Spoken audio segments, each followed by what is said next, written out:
Hola, ¿qué tal? De parte de Ministerios Jerusalén les mandamos un fuerte abrazo. Hoy vamos a hablar de que Dios es un Dios proveedor. Hoy le hablo a todas esas personas que tal vez estén preocupados, que estén estresados, que de pronto sienten que han trabajado y trabajado y que no han hecho absolutamente nada, que no les ha ido bien en los negocios, que se perturban tal vez por los arriendos de sus locales, se perturban porque no venden su mercancía. Hoy le hablo al comerciante, le hablo al empresario, le hablo a la persona que ha avanzado ya en años y tal vez dice no he hecho absolutamente nada. La buena noticia que les tengo hoy es que Dios es un Dios amador, es un Dios sustentador, es un Dios proveedor. La Biblia nos dice en Salmo 37:25, yo fui joven y ya envejecido, pero nunca vi desamparado a un justo, ni vi a sus hijos andar mendigando pan. Nosotros debemos de entender de que Dios es un Dios Padre. Y cuando un hijo está con el Padre no le falta absolutamente nada. Un hombre que nunca haya podido tener hijos y llega a tener un hijo, se aloca, anda con él, le da todo gusto. Así también Dios nos ama, no estamos solos. Él siempre está ahí. Y lo podemos ver a través de muchas circunstancias. La Biblia a nosotros nos habla en diferentes episodios y nos muestra cómo Dios pudo siempre sustentar a su pueblo. También quiero citar Éxodo 17:6. Dice, he aquí yo estaré allí delante de ti sobre la peña en Horé. Golpearás la peña y saldrá agua de ella para que beba el pueblo, y así lo hizo Moisés en presencia de los ancianos de Israel. Dios nunca les hizo faltar el agua durante 40 años. Hay gente que ha tenido problemas del agua en las diferentes ciudades, y con acueductos, sistemas, pero acá habla de que es un Dios que va por encima de los sistemas. En el desierto no les hizo faltar agua, porque Dios estaba sustentando a su pueblo. Eran muchos, eran millones. La Biblia también nos narra que Él siempre se preocupaba por su pueblo. También quiero citar Deuteronomio 29:5. Durante 40 años el Señor los condujo a través del desierto y sus vestiduras no se envejecieron, ni se les gastó el calzado. Qué tremendo. Nosotros, imagínense, por 40 años que uno se saque la ropa bien gastada y al otro día como lavandería, que esté totalmente nueva, los zapatos ya no hablemos de embetunados, zapatos nuevos. Eso lo hizo Dios durante 40 años a todas esas millones de personas. Dios siempre ha estado pendiente de su pueblo. Génesis 1:29-30. Y dijo Dios, he aquí os he dado toda planta que da semilla, que está sobre toda la tierra, y todo árbol en que hay fruto, y que da semilla, os serán para comer, y a toda bestia de la tierra, y a todas las aves de los cielos, y a todo lo que se arrastra sobre la tierra, en que haya vida. Toda planta verde le será para comer. Fue así. Dios no le dio una fruta. Hoy en día vemos cuántas variedades de frutas y verduras. Todo eso lo dio Dios, cada detalle. Hay gente que todavía no conoce, dice, yo cierta fruta no la he probado. Hay muchas cosas que nos faltan por experimentar. Cuando usted vaya al mercado y vea toda esa cantidad de frutas, todo eso Dios lo hizo para usted. Entonces hablamos de todo lo que ha hecho Dios. Dios siempre ha estado ahí. Dios siempre está cuidándonos. También la Biblia nos habla a nosotros, Primera de Reyes 17, 4, 6, y beberás del arroyo que yo he mandado a los cuervos, que te den allí de comer. Y él fue e hizo conforme a la palabra de Jehová, pues se fue y vivió junto al arroyo de Kerit. Está frente al Jordán, y los cuervos le traían pan y carne por la mañana, pan y carne por la tarde, y bebía del arroyo. Dios manda al profeta Elías. Hubo una sequía tan grande. Esta sequía, ¿por qué pasó en la tierra? Porque la gente iba detrás de sus dioses, de sus idolatrías, y hubo un juicio de parte de Dios, porque Dios es un Dios celoso. La Biblia dice que 3 años y medio, dice que estuvo Elías orando. ¿Para qué? Dice la Biblia fervientemente, para que llueva. Póngase a pensar por un momento todo ese tiempo que Dios le hacía llegar a Elías en el arroyo de Queril, le hacía llegar agua y le hacía llegar carne. Él estaba pendiente. A Elías, cuando habla que venía todos estos cuervos, los cuervos nunca andan uno solo, son muchos. Y Dios no le dio un vaso de agua a Elías, le dio un río para que beba. Así es nuestro Dios, ese Dios sustentador. ¿Y qué me dicen en Éxodo 16:4? Y Jehová dijo a Moisés, he aquí yo os haré llover pan del cielo, y el pueblo saldrá y recogerá diariamente la porción de un día, para que yo lo pruebe si andan en mi ley o no. Dice que Dios les mandó el maná, pero solamente les decía que tienen que recoger para un día. No guardar, tenían que madrugar. Así también tenemos que buscar a Dios. Buscarlo todos los días. Todos los días son de bendición. Todos los días Dios quiere darnos algo nuevo. Y Dios les hacía llover el maná. La gente cuando lee la Biblia dice, sí, les caía pan del cielo. No, eso es un milagro muy tremendo. Que una persona, nosotros estamos acá en Nariño, que le caiga pan de maíz, ¿no es cierto? O si está en el Tolima, que le caiga algo de acuerdo, un tamal tolimense, imagínese. Todos los días durante 40 años, eso es muy tremendo. O que esté en Cali y le caiga pan de bono. Entonces, de acuerdo a la región, eso a ellos les mandaba el maná durante 40 años. Eso fue algo increíble que ellos lo experimentaron. Entonces, el promedio de vida de una persona, la Biblia nos habla en los Salmos, dice que el promedio de vida es de 70, los más robustos hasta los 80. La mitad de 70 son 35 años que nos pasamos nosotros durmiendo, tenemos que recobrar fuerzas. Cuando dice 40 años, tiene un simbolismo en la Biblia. Es que Dios te va a sustentar siempre porque es Padre. Entonces no podemos andar preocupados, no podemos andar perturbados porque Dios siempre va a estar ahí. La Biblia también nos habla de que en Primera de Reyes 17, del 10 al 13 dice, entonces él se levantó y se fue a Sarepta. Cuando llegó a la puerta de la ciudad, de aquí una mujer viuda que estaba allí recogiendo leña.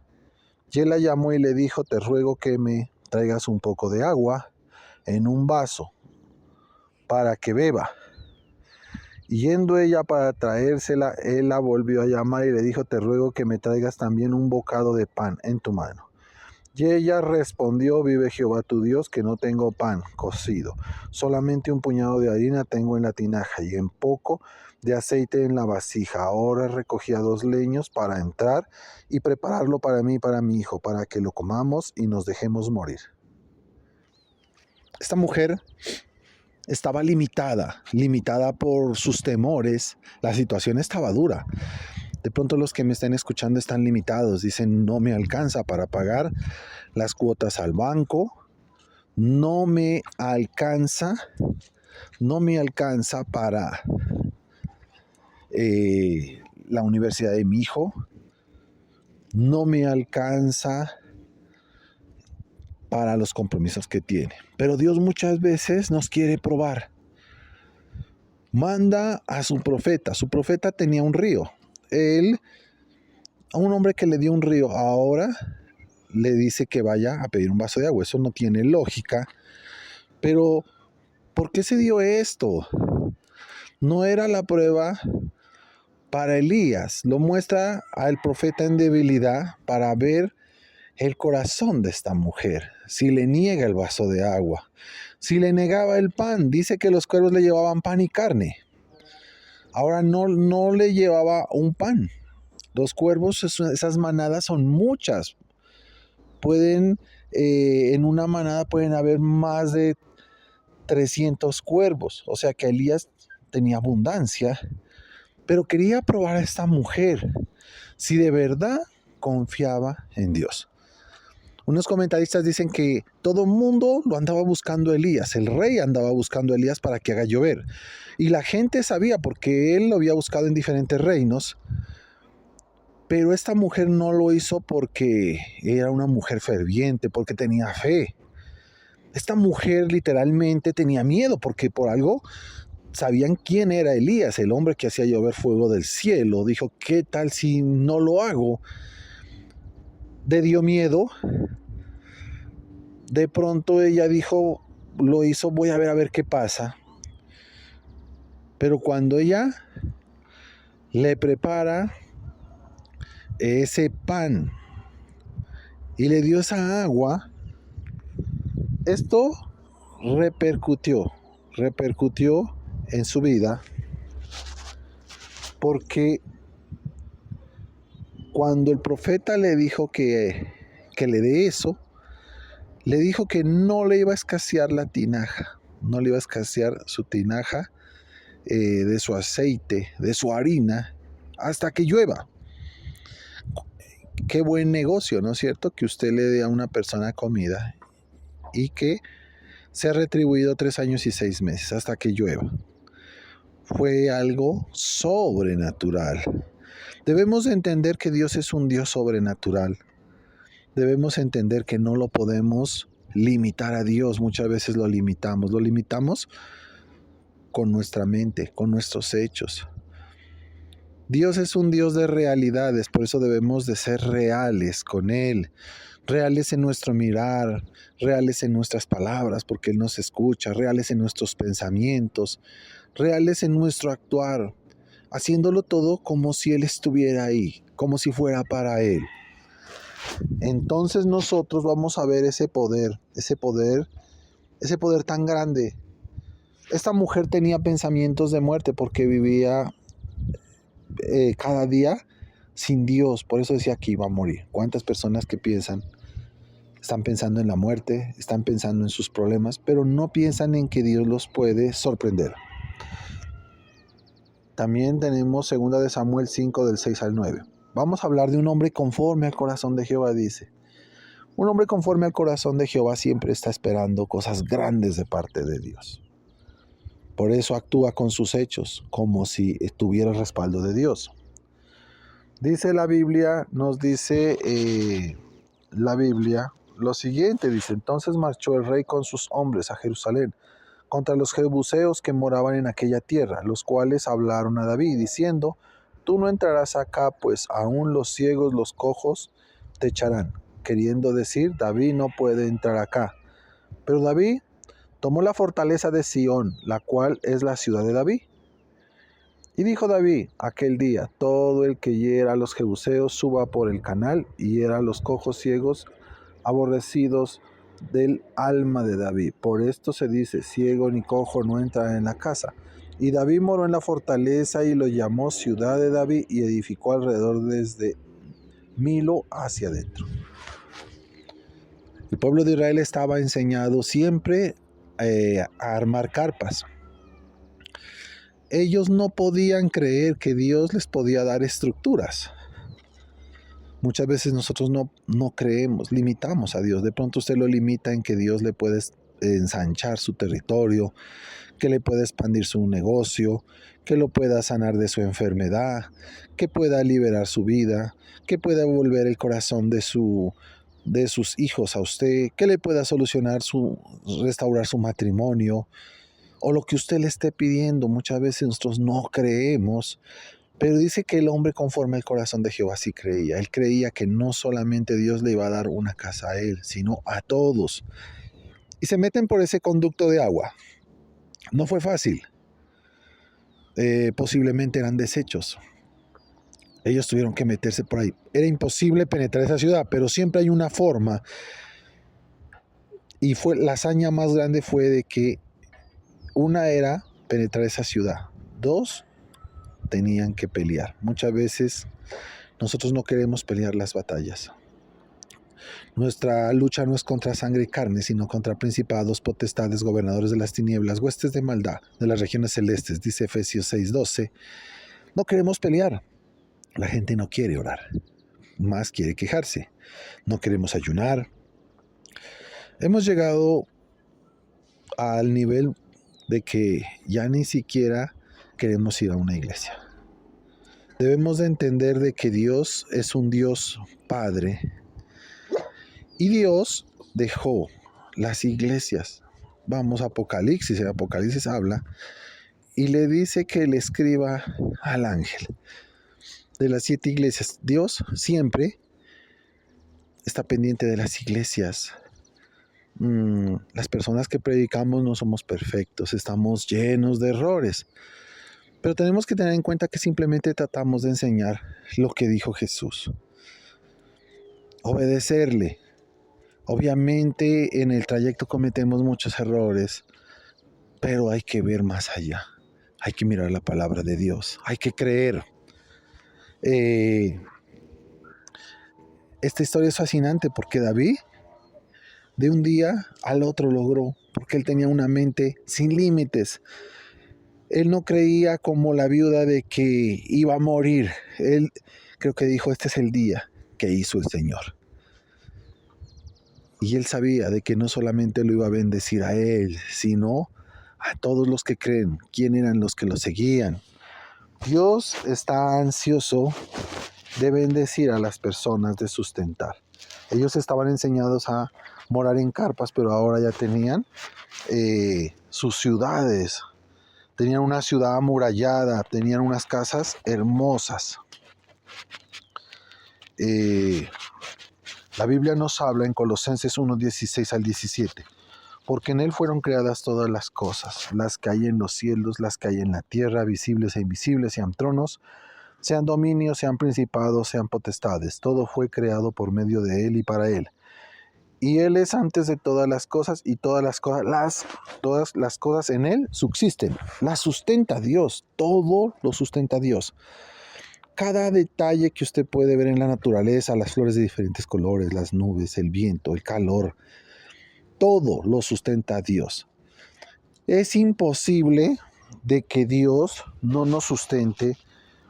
Es imposible de que Dios no esté preocupado por sus hijos. Cuenta la historia de que Dios le habla a un misionero y le dice que qué es más fácil para Dios, sustentar a una hormiga o sustentar a un hombre. Obviamente el misionero le dijo, no, pues más fácil es sustentar a una hormiga. ¿Por qué él decía eso? Porque él dijo, un granito de azúcar le puede durar varios días, de pronto hasta una semana. Un puñado de azúcar, de acuerdo a los estudiosos, dicen análisis científicos, que le podría durar 300 años. Pero el problema es de que una hormiga no vive tanto, puede vivir días, semanas, hasta meses. Entonces, eso puede hacer un humano por una hormiga. Pero Dios le dijo no. Cuando le hizo esa pregunta que qué era más fácil para Dios, y le dijo que para Dios era más fácil sustentar a un humano. El misionero le dijo, ¿por qué? Le dijo, porque sustentar a la hormiga y a todo ser viviente, las aves, los peces del mar y todo, absolutamente todo es una obligación, porque lo leímos ya en Colosenses, Dios lo sustenta todo.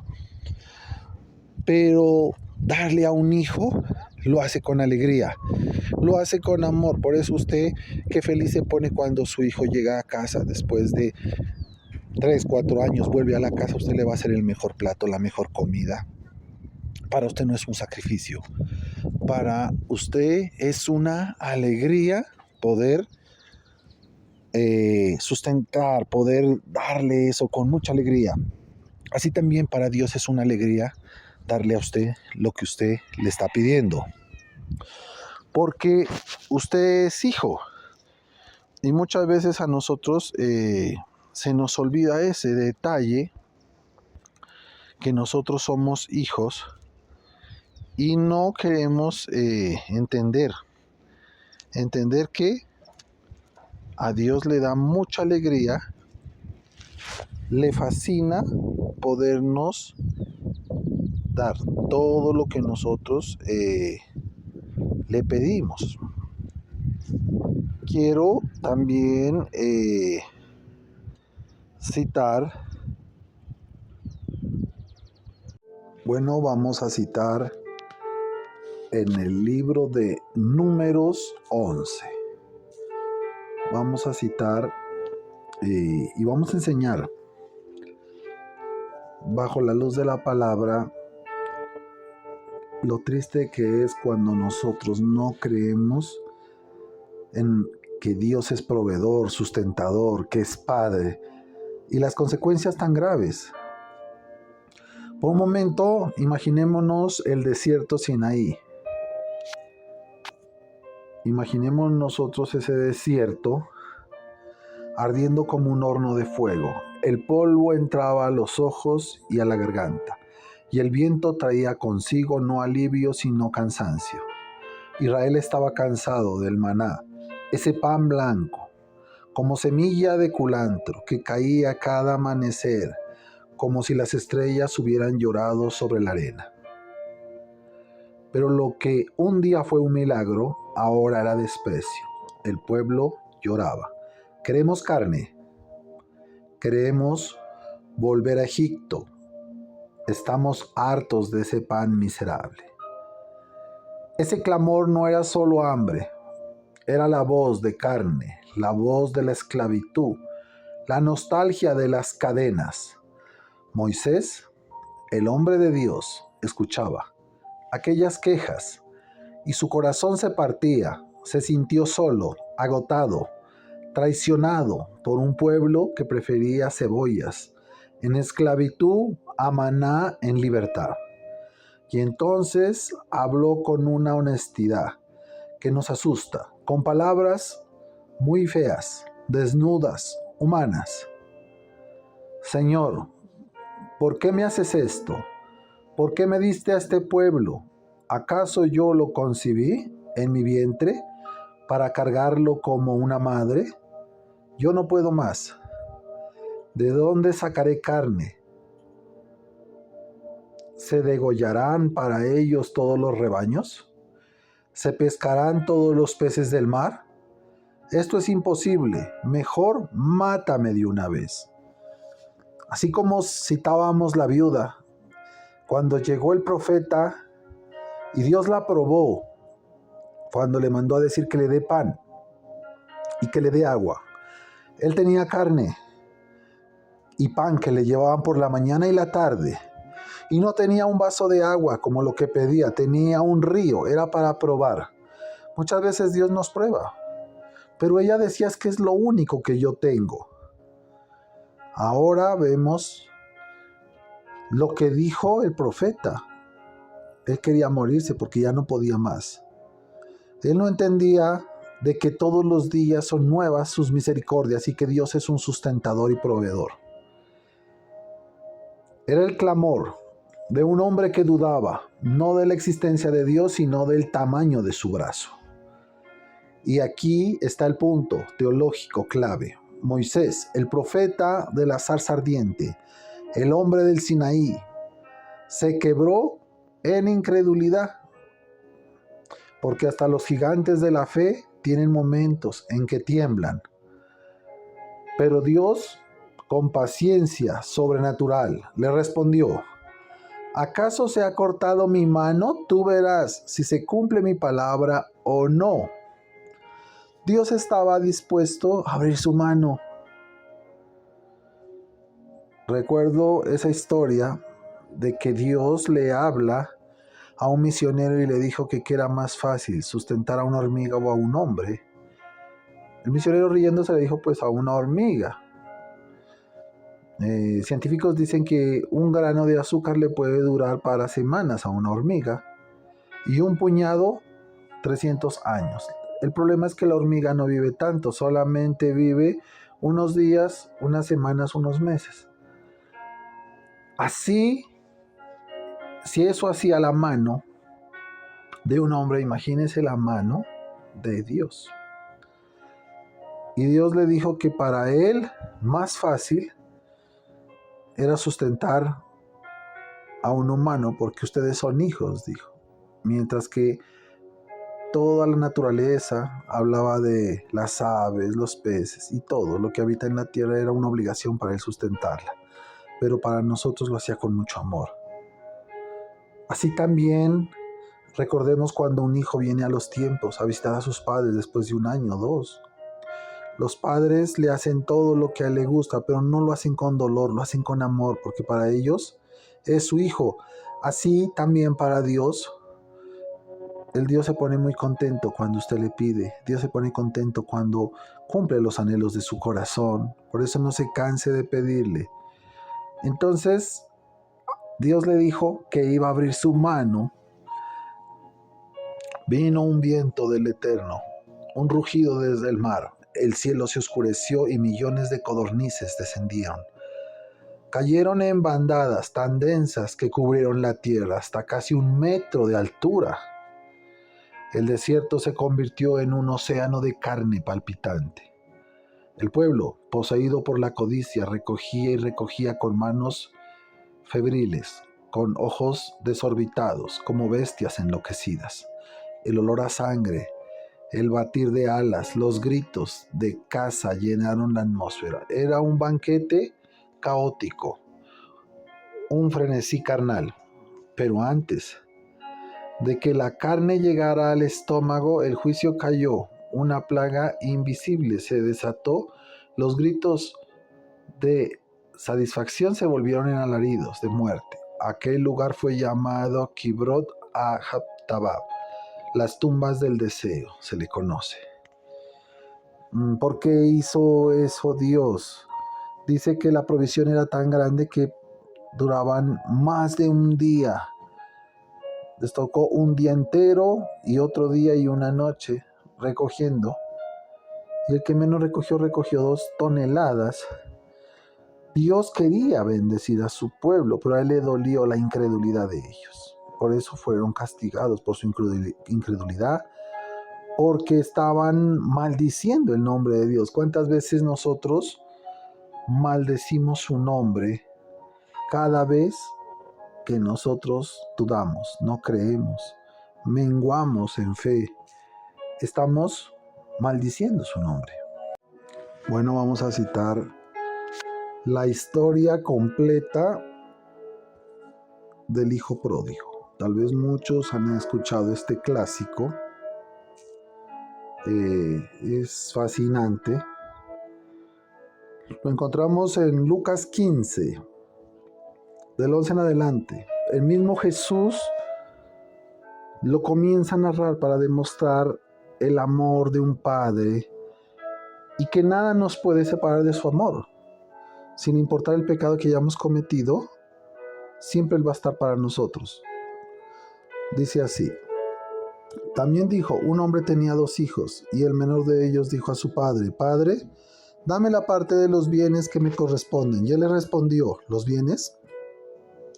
No muchos días después, juntándolo todo, el hijo menor se fue lejos a una provincia apartada, y allí desperdició sus bienes viviendo perdidamente. Cuando todo lo hubo malgastado, vino una gran hambre en aquella provincia, y comenzó a faltarle. Y fue y se arrimó a uno de los ciudadanos de aquella tierra, el cual le envió a su hacienda para apacentar cerdos. Y deseaba llenar su vientre de las algarrobas que comían los cerdos, pero nadie le daba. Un hacendado, y ahora pedía trabajo. Le dieron trabajo y él deseaba la comida de los cerdos. Todo lo que pasa cuando nosotros nos alejamos de Dios. Cuando nos alejamos de Dios, cuando dudamos de que Él no puede, cuando pensamos en el fracaso, cuando decimos en nuestra mente que las puertas están cerradas, cuando no vemos una solución. ¿Por qué? Porque no estamos viendo a Dios. Andamos en nuestra humanidad, nos desesperamos, nos ponemos tristes. Otros tienen ganas hasta de morirse. Comenzamos como el hijo menor a desear comer las algarrobas que caían de estos cerdos. Y volviendo en sí dijo, ¿cuántos jornaleros en la casa de mi padre tienen abundancia de pan y yo aquí perezco de hambre? Aquí decía que los empleados, los jornaleros de su padre tenían abundancia. Toda persona que esté metida en las cosas del reino y de su padre va a tener abundancia, porque somos empleados. Estamos trabajándole al Señor. Me levantaré e iré a mi padre y le diré, Padre, he pecado contra el cielo y contra ti. Ya no soy digno de ser llamado tu hijo. Hazme como uno de tus jornaleros. Y levantándose, vino a su padre, y cuando aún estaba lejos, lo vio su padre. Y fue movido a misericordia, y corrió y se echó sobre su cuello y le besó. Y el hijo le dijo, Padre, he pecado contra el cielo y contra ti. Ya no soy digno de ser llamado tu hijo. Pero el padre dijo a sus siervos, sacad el mejor vestido. El padre no solamente estaba esperándolo, sino que ya había previsto esto. Le mandó a hacer un vestido, le mandó a hacer un anillo. Para un hombre darle un anillo a una mujer tiene que tener las medidas de su dedo. Hasta los detalles más pequeños Dios los tiene fríamente calculados. Y calzado en sus pies. Y trae el becerro gordo y matalo. Y comamos y hagamos fiesta. Porque mi hijo muerto era y ha revivido. Cuando nosotros creemos positivamente, cuando creemos que todo va a cambiar, que va a haber una solución, que son nuevas sus misericordias, resucitamos. Cuando tenemos la fe en Jesucristo y habiendo perdido es hallado. Y comenzaron a regocijarse. Y su hijo mayor estaba en el campo, y cuando vino, llegó cerca de la casa, oyó la música y las danzas. Y llamando a uno de los criados, le preguntó qué era aquello. Y él le dijo, tu hermano ha venido y tu padre ha hecho matar el becerro gordo, por haberle recibido bueno y sano. Entonces se enojó y no quería entrar. Salió por tanto su padre y le rogaba que entrase. Mas él respondiendo dijo al padre, he aquí tantos años te sirvo, no habiéndote desobedecido jamás. Nunca me has dado ni un cabrito para gozarme con mis amigos. Pero cuando vino tu hijo, que ha consumido tus bienes con rameras, has hecho matar para él el becerro gordo. Él entonces le dijo, hijo, tú siempre estás conmigo, y todas mis cosas son tuyas. Mas era necesario hacer fiesta, regocijarnos, porque tu hermano era muerto y ha revivido. Se había perdido y es hallado. Así también, hoy, le hablo a todos esos hijos pródigos que se han alejado de Dios. No importa en qué momento estás, ni lo que estés pasando. Si hoy decides regresar a Dios, así Dios te va a responder y va a estar para ti. Si ha sido de tu agrado este mensaje, te quiero invitar a hacer una oración. Ahí donde estás, quiero que repitas conmigo y digas, en el nombre de nuestro Señor Jesucristo, te pido perdón por todos mis pecados. Yo reconozco que tú moriste por nosotros y que resucitaste al tercer día. El que cree en Jesucristo no va a haber muerte. Amén. Bueno, ha sido un placer haber compartido con todos ustedes el bendito mensaje de la palabra de Dios. Quien les habla, el misionero. Que Dios los bendiga. Hasta la próxima.